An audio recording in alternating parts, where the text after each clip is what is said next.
Have you ever found yourself in that painful dance where you're chasing after someone who just always seems to be pulling away just out of reach?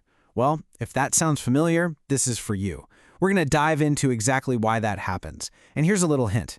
It has way more to do with science than it does with bad luck. So let's just dive right in. I mean, this is the big one, isn't it? Why do we keep falling for people who are emotionally unavailable or distant or just can't seem to love us back in the way we need? It is so easy to take that personally and think, okay, what is wrong with me? But what I really want you to hear is this.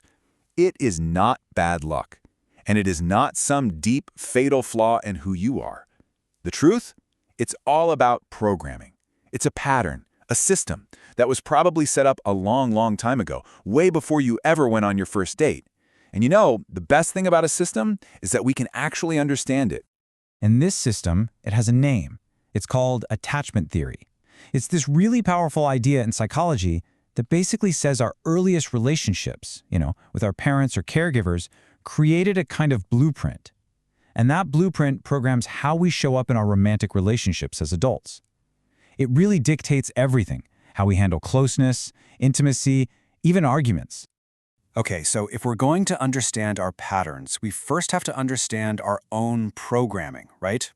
So let's walk through the 3 main attachment styles that researchers talk about. And as I go through them, just see if one of these feels familiar. So first, we have what's called anxious attachment. If this is you, you probably really crave deep intimacy. But there's always this kind of low hum of anxiety in the background, a fear that the other person is going to leave you. The second you feel them pull away, even just a tiny bit, your instinct just screams, chase!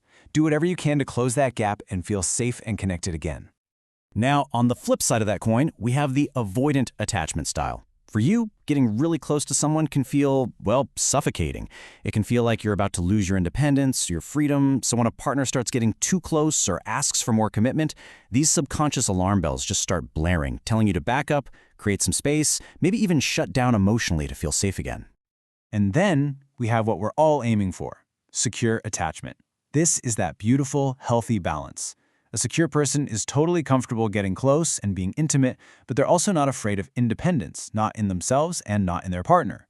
Love isn't some kind of game, it's not a cat and mouse chase, it's built on a foundation of trust and respect where you can both feel safe. So here's where it gets really fascinating. You'd think that people with opposite needs would just stay away from each other, right? But what happens so often is the complete opposite. The most common and often the most painful dynamic is what's known as the anxious-avoidant trap. It's this magnetic pull, it's almost a paradox. See, the anxious person is drawn to the avoidant's confidence and independence, and the avoidant is drawn to the anxious person's warmth and attention. But here's the tragic part. They're drawn to each other because they perfectly and painfully confirm each other's deepest fears about what love is supposed to be. And this right here, this says it all. This is the core conflict. The anxious person thinks, I need you close to feel safe. But that very act of pulling someone closer is the exact thing that makes the avoidant person feel unsafe. And the avoidant strategy for safety, I need space, is the ultimate trigger for the anxious person's fear of abandonment. They get locked into this exhausting push-pull dance. And what this creates is a really predictable and totally exhausting cycle. Look here. 1, the anxious partner pushes for more closeness. 2, the avoidant partner starts to feel smothered. So 3, they pull away to get some breathing room. And then 4, that distance sends the anxious partner into a panic, and they start to chase even harder. Now, this can feel like crazy, intense passion, but it's not. It's a feedback loop fueled entirely by anxiety. I know. Hearing all of this might feel a little heavy, maybe even discouraging. But this is exactly where the story starts to get hopeful. Because your programming, it is not your destiny. You can absolutely change your attachment style and start moving towards security. So if you remember one thing, let it be this. Your attachment style is plastic. That means it's not set in stone. There's this beautiful term psychologists use for this process of changing your style. It's called earned security. It means that through awareness and through new, healthier relationships, you can literally rewire your brain for love. You can earn that feeling of safety. So, okay. Where do you start? Well, for my anxious folks out there, the real work is learning how to calm your own anxiety. Instead of looking to your partner to fix it, you learn to self-soothe. And for my avoidant friends, the challenge is to lean into that discomfort just a little and learn to say, hey, I need some space, instead of just disappearing. Ultimately, the goal here is to completely shift what you think love is supposed to feel like. Instead of chasing those chaotic highs and lows of the anxious-avoidant dance, you start looking for relationships that feel calm, safe, stable. You start looking for a partner who actually regulates your nervous system, not one who is constantly setting it on fire. And all of this brings us to the single most powerful tool you have to break these old cycles.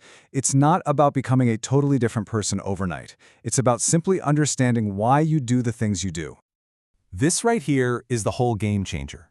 Once you get attachment theory, you stop taking everything so personally. When a partner pulls away, you no longer see it as this huge rejection of who you are. You see it for what it is, a programmed response, something that's all about their own history. So the next time someone pulls away from you, instead of that old familiar question, what's wrong with me, I really want you to try asking a new one. What might their programming be telling them right now? Because I promise you, their need for distance is almost always about their fear. It's not a verdict on your value. And knowing that, well, knowing that can change absolutely everything.